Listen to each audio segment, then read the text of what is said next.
Des millions d'astéroïdes tournent en permanence dans notre système solaire. Samedi 30 juin, c'est la journée mondiale des astéroïdes.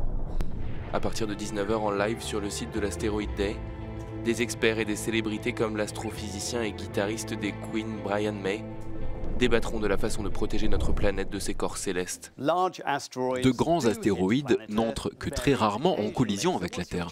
Donc, quel est le risque d'être tué par l'un d'entre eux? Selon les estimations, une personne a une chance sur 700 000 d'être tuée par un astéroïde. C'est beaucoup moins que d'être tué par la foudre, mais beaucoup plus que d'être tué par un requin.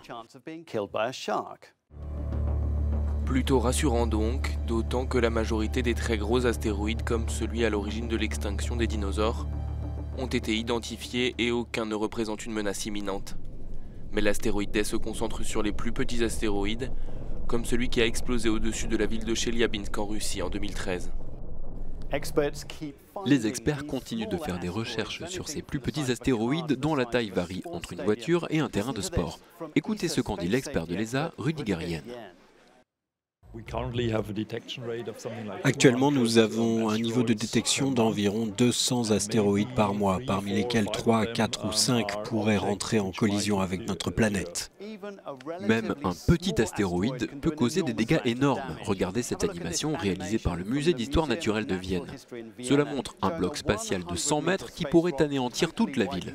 C'est un scénario catastrophe, mais comment peut-on l'éviter ? Pour éviter ce genre de catastrophe, plusieurs projets sont en cours. Fly Eye, le nouveau télescope de l'ESA, permet de repérer les objets dangereux dans l'espace, tandis que la NASA et l'ESA travaillent sur une mission qui aurait pour objectif d'éloigner les astéroïdes de la Terre. Autant de sujets qui alimenteront cet Asteroid Day.